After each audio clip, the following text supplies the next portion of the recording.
Aquí en nuestro pasaje muy famoso, Juan 3:16, dice la Biblia: porque de tal manera amó Dios al mundo, que ha dado su Hijo unigénito, para que todo aquel que en Él cree no se pierda, mas tenga vida eterna.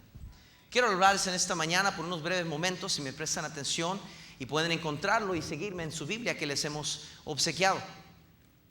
El Evangelio de Juan nos habla del amor de Dios. Juan fue el apóstol amado por Dios. Se dice que Juan fue el apóstol del amor. Y Juan expresa un versículo que a través de las edades Dios ha usado increíblemente. Hermanos, ahí en el sonido hay un ruido bien mal que está saliendo de las bocinas. ¿Me pueden ayudar, por favor?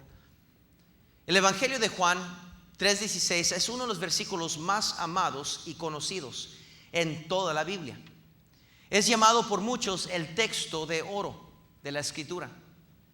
La verdad es que toda la Biblia es un texto de oro. Oro sin precio. Oro de Dios dado a los hombres por inspiración divina de parte de Él. La Biblia es una carta de amor. Una carta de amor de Dios hacia el pueblo de Dios y hacia la humanidad entera. Juan 3:16 dijo: porque de tal manera amó Dios al mundo.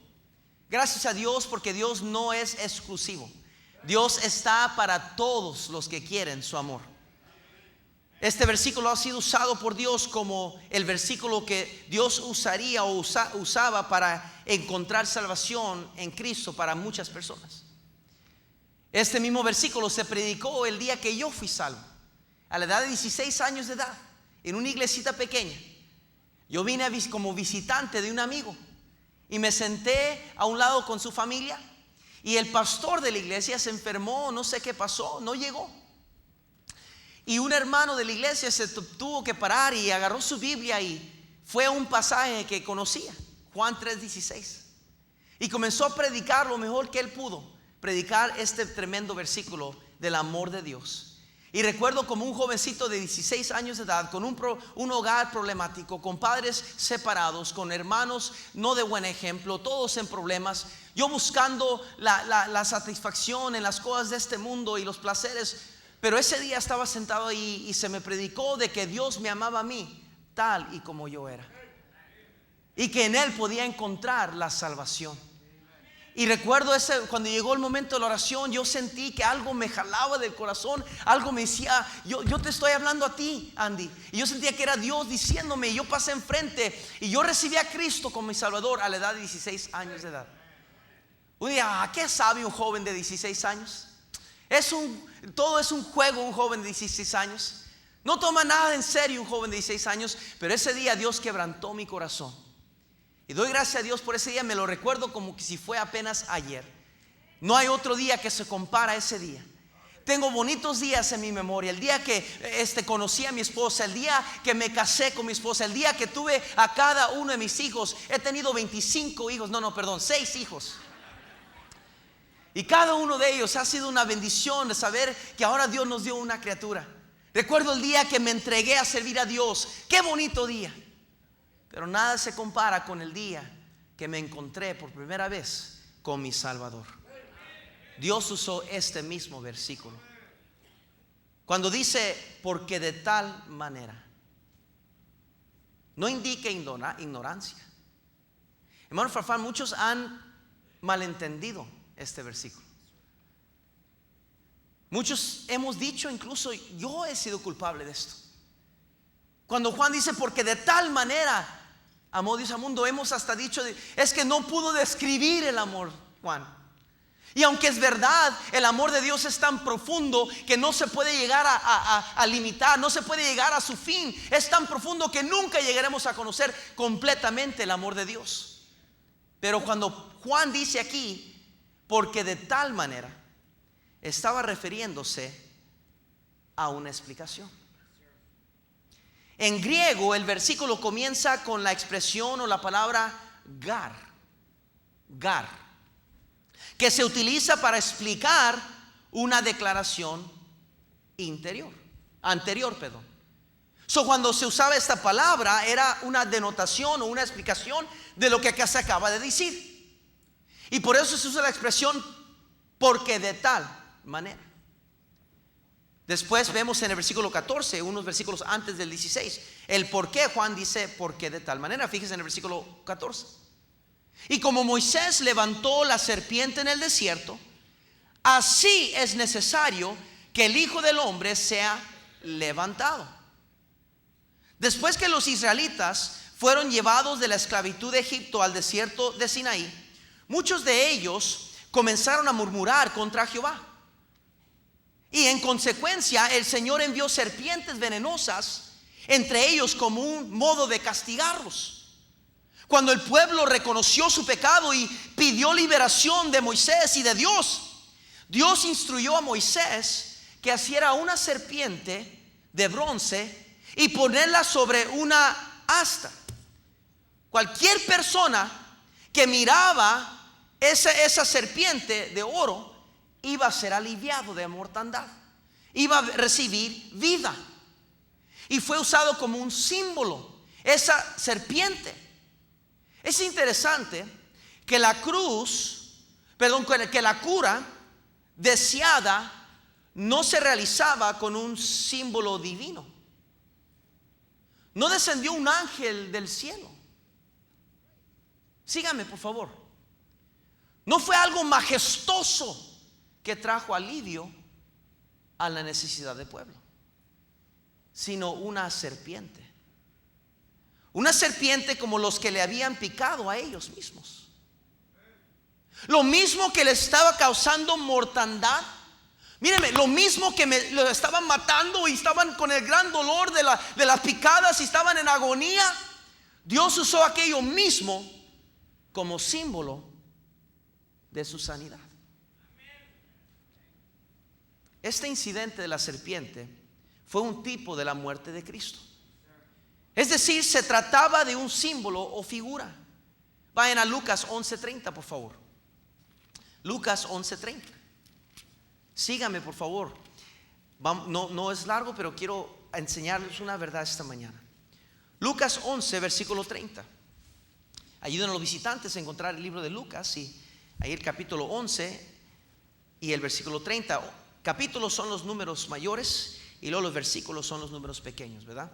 Lucas 11, versículo 30, dice así: porque así como Jonás fue señal a los ninivitas, también lo será el Hijo del Hombre a esta ¿qué? Generación.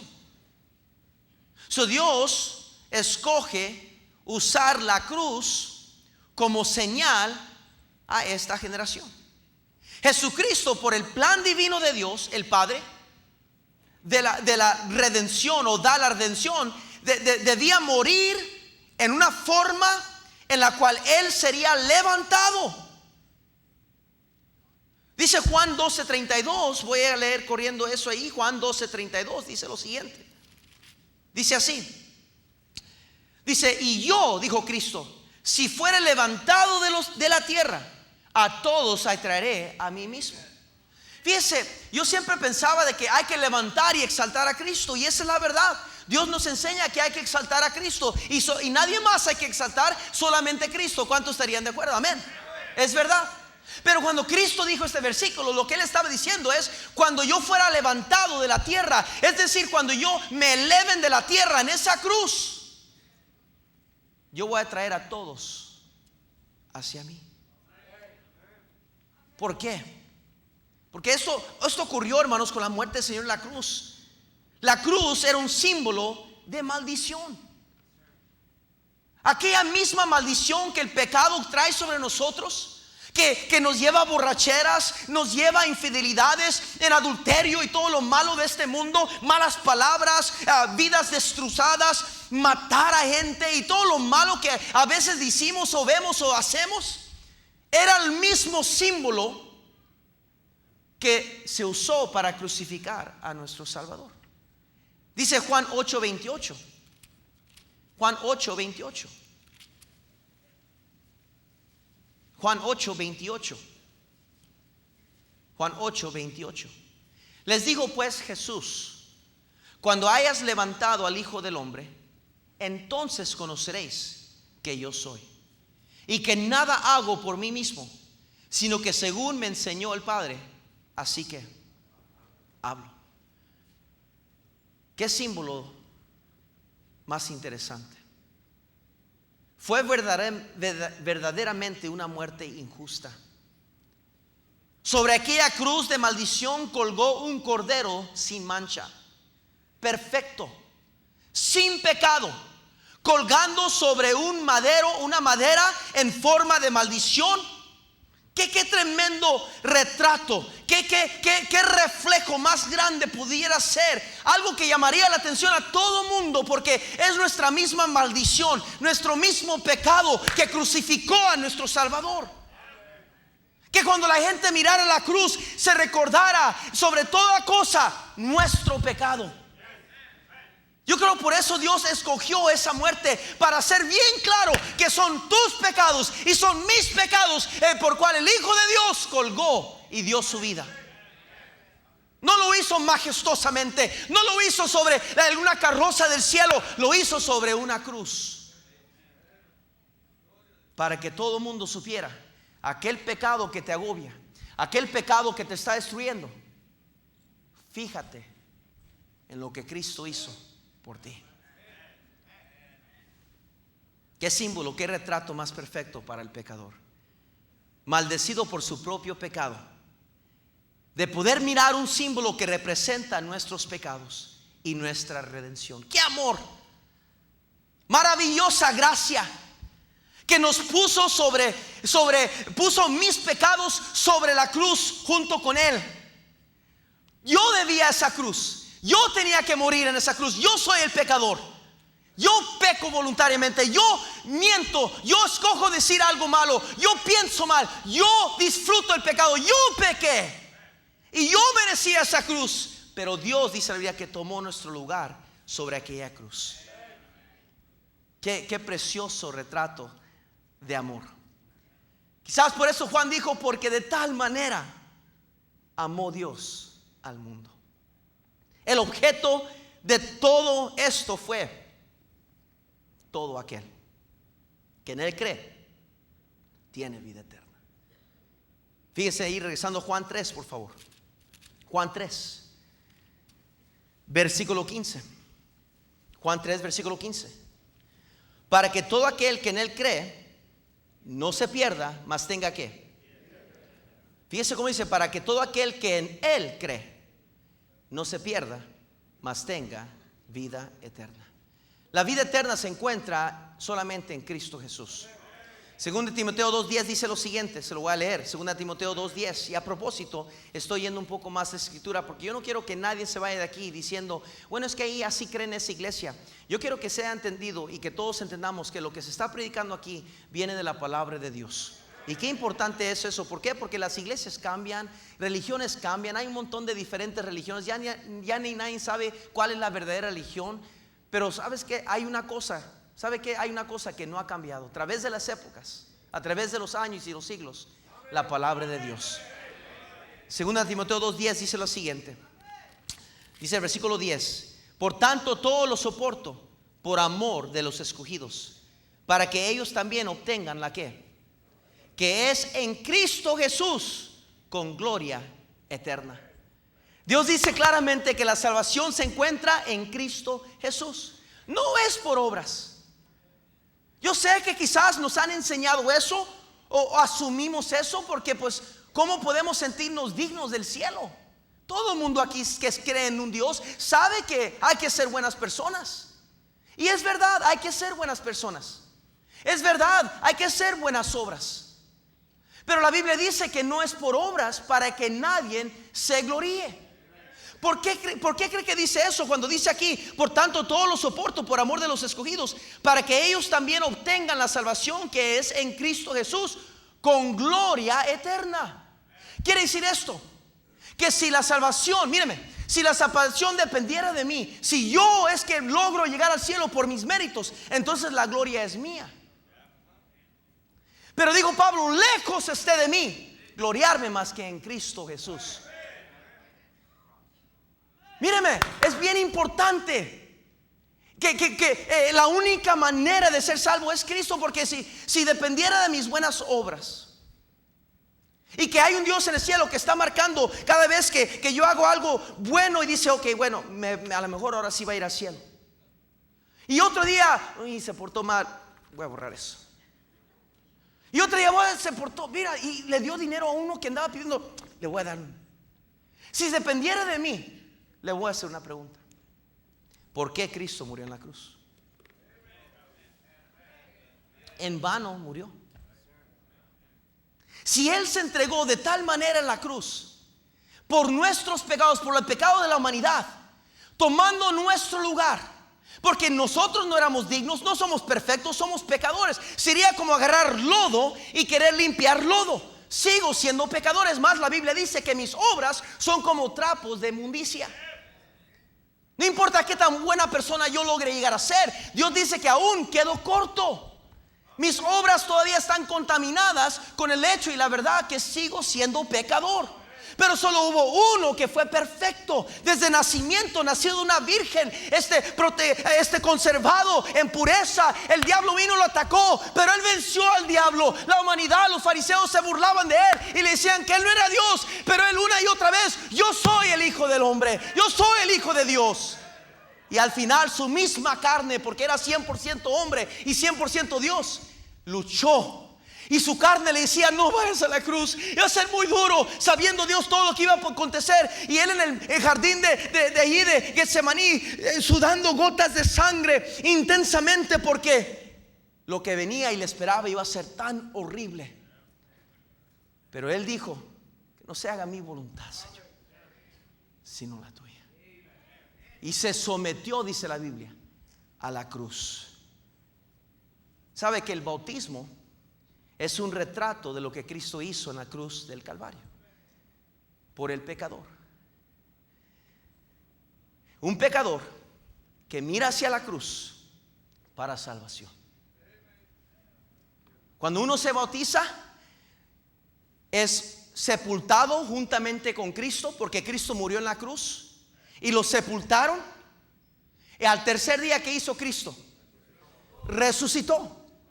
Entonces el bautismo es un retrato, es un símbolo de lo que Cristo hizo interiormente en mi ser. Cuando yo creí en Cristo, yo creí en su salvación, en su promesa de redención. Y como Dios no miente y Él cumple sus promesas, Dios va a cumplir su promesa a mí. No porque lo merezco, nadie merece el cielo. Todos hemos fallado, todos hemos pecado. Pero en la gracia de Cristo, como Cristo se ofreció a sí mismo como un cordero sin mancha, y Él no solo se ofreció, pero fue el mismo sacrificio que tuvo que ser derribado en la cruz, tuvo que morir esa muerte horrible. Entonces dice la Biblia que Él tomó nuestro lugar, y por la sangre que Él derramó, mis pecados son perdonados. Entonces cuando yo recibí a Cristo, entonces yo necesito ser el símbolo o hacerlo exterior, o esa profesión de fe pública, para que todos sepan que ahora yo le pertenezco a Cristo. Así como la gente en el desierto tuvo que mirar el símbolo y fijarse en él, no tenían que tocarlo, nomás tenían que verlo y poner sus ojos exclusivamente en esa serpiente y fueron sanados. Así el hombre, cuando se bautiza, el cristiano que se bautiza, está poniendo su mirada en Cristo y diciendo: yo me quiero identificar contigo en absoluta obediencia, porque lo que tú hiciste en la cruz, ahora yo lo hago simbólicamente, muerto con Cristo y resucitado a una nueva vida. Es ahí la importancia del bautismo. Es un símbolo de lo que Cristo hizo en nuestros corazones. Si usted ve en Juan capítulo 3, ahí en nuestro pasaje, Juan capítulo 3, rápidamente. Juan capítulo 3. Dice el versículo 1, Juan 3:1. Había un hombre de los fariseos que se llamaba Nicodemo, un principal entre los judíos. Este vino a Jesús de noche y le dijo: Rabí, sabemos que has venido de Dios como maestro, porque nadie puede hacer estas señales que tú haces si no está Dios con él. Respondiendo Jesús y le dijo: de cierto te digo, que el que no naciere de nuevo no puede ver el reino de Dios. Nicodemo le dijo: ¿cómo puede un hombre nacer siendo viejo? ¿Puede acaso entrar por segunda vez en el vientre de su madre y nacer? Respondiendo Jesús dijo: de cierto te digo, que el que no naciere de agua y del Espíritu no puede entrar en el reino de Dios. Lo que es nacido de la carne, carne es, y lo que es nacido del Espíritu, Espíritu es. No te maravilles de que te dije, os es necesario nacer ¿de qué? Gracias a Dios que el bautismo no depende, o no dependo yo del bautismo para mi salvación. Gracias a Dios que en la conversión de recibir a Cristo, dice la Biblia que allí somos renacidos en Cristo. El día que yo tenía 16 años de edad y yo creí en Cristo, escuché el mensaje como lo que usted está escuchando ahorita, y yo pasé enfrente, me puse de rodillas y le pedí al Señor que me salvara. Ese momento dice la Biblia que pasé de muerte a vida. Todas las cosas viejas pasaron, he aquí todas son hechas nuevas. El bautismo es de obediencia. Por eso usted encuentra en la Biblia muchos lugares donde la gente cuando recibía a Cristo inmediatamente se bautizaba. Inmediatamente. Es más, nunca fue la intención de Dios que fueran dos diferentes eventos. En la Biblia, cuando la gente recibía a Cristo, Juan el Bautista estaba en el bautisterio y la gente, él estaba metido en el río y suponiendo que esos hombres me están mirando, y él decía: arrepentidos porque el reino de Dios ha llegado, el Cordero de Dios viene. Y cuando la gente creía, por decir que el hermano Orlando va a creer, hermano Orlando, póngase de pie por favor, él necesita ser salvo, no sé. Arrepentidos. Entonces, si él creía, Juan Bautista bíblicamente es lo que decía: ven, ven. Y él bajaba, descendía al Jordán.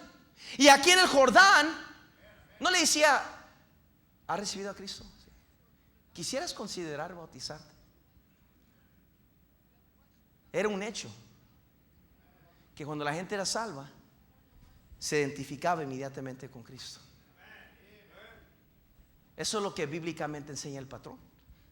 Si usted una y otra vez ve en la Biblia, la gente cuando era salva preguntaba: ahí hay agua, ¿qué impide que yo sea salvo? Pero sin embargo nunca dice que Felipe le preguntó, que le dijo: ¿quieres ser bautizado? Él explicó del libro de Moisés, le explicó la ley. Y cuando él vio agua dijo: hey, ahí hay agua, ¿qué impide? ¿Sabe por qué? Porque era un hecho.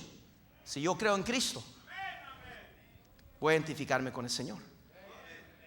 Por eso dice la Biblia en Hechos 2:41 que la gente cuando recibía a Cristo se bautizaban el mismo día. De tal manera amó Dios. Una afirmación de que tanto amó Dios al mundo. Qué maravilloso es el amor de Dios a comparación de las diferentes dioses paganos que son viciosos y crueles, y también fríos e indiferentes. Pero Dios es amor. Dice 1 Juan 4:8: el que no ama no ha conocido a Dios, porque Dios es amor. 1 Juan 4:19 dice la Biblia: nosotros le amamos a Él porque Él nos amó primero. Cristo Jesús murió en rescate de todos, dice la Biblia en 1 Timoteo 2:6 y Juan 1:29, que Él vino en rescate de muchos. Él no se ofreció exclusivamente solo por sus discípulos. Solamente esta religión y nadie más. Si tú no haces esto, lo otro, no puedes ser salvo. No, Dios dijo: venid a mí todos los que están cansados y trabajados. Todos, ven, hay salvación para todos. Y gloria a Dios que Cristo murió con los brazos extendidos y no cerrados. Murió con los brazos extendidos como para decir: te estoy esperando, quiero salvarte, quiero cambiar tu vida. Ven, no te voy a rechazar. Ven, no importa tu pecado. Ven. Y Él murió, nuestro precioso Salvador, sobre una cruz, con los brazos extendidos, como para siempre recordar a la humanidad que Dios siempre va a tener los brazos extendidos hacia ellos. Gloria a Dios por ese tremendo símbolo. Todos somos pecadores. Todos somos pecadores. Cristo murió por el pecador. Romanos 3:10 dice la Biblia. Y ya voy a terminar. Romanos 3:10. Gracias, han sido muy amables y muy atentos. Les agradezco su amabilidad. Romanos 3:10 dice así: como está escrito, no hay justo ni aun uno. No hay quien entienda, no hay quien busque a Dios. Todos se desviaron, a unas se hicieron inútiles. No hay, dice la Biblia, ¿qué? No hay ni siquiera uno. Fíjense nomás, fíjense en el versículo 23, ahí mismo. Dice, por cuanto todos pecaron y están destituidos de la gloria de Dios. Hemos quebrantado sus mandamientos. Hemos fallado. Hemos pecado. La Biblia dice en Éxodo 20, no vamos a ir por tiempo, pero da la lista de todos los mandamientos que Dios nos dio. Cada mandamiento, comenzando con no harás imágenes de cualquier otra cosa, ningún ídolo. Hablando sobre los pecados morales, de no matarás, no hurtarás, y todos los otros pecados. Hasta le dijo a los hijos que deben honrar a sus padres dentro de los mandamientos. La mentira, uno de los mandamientos. Oh, pero pastor, yo nunca he matado a alguien, yo nunca he hecho algo horrible así. Pero ha mentido. ¿Cuántas mentiras se ocupa para ser un mentiroso? Una. Con una mentira ya eres considerado un mentiroso. ¿Cuántas veces se necesita robar un banco para ser uno que roba bancos? Una. Somos pecadores. La Biblia lo aclara. Fíjense en Apocalipsis 21:8. Apocalipsis 21:8, por favor. Si no alcanza, nomás ponga atención, por favor. Dice así: pero los cobardes e incrédulos, los abominables y homicidas, los fornicarios y hechiceros, los idólatras y todos los mentirosos tendrán su parte en el lago que arde con fuego y azufre, que es la muerte segunda. Dice claramente los cobardes, los incrédulos. ¿Cuántas veces hemos dudado de Dios? Los abominables, homicidas, los fornicarios, y tanto dice Dios, tendrán su parte. Téngalo por seguro, tendrán su parte. ¿Por qué? Porque son pecadores. Dice la Biblia que usted ha sido destituido de la gloria de Dios. ¿Qué quiere decir destituido? Voy a usar a mis hijos, yo creo, para esta ilustración. ¿Por qué no pasan ustedes dos bien rápido? ¿Okay? Acá arriba representa el cielo. ¿Okay? Bueno, Orlando, ¿me ayuda ya, por favor? ¿Okay? Necesitan subirse aquí en esta plataforma. Denle por otro lado. Así anda la humanidad buscando la manera de entrar al cielo. Pero dice Dios, porque son pecadores, ahora búsquenle por acá.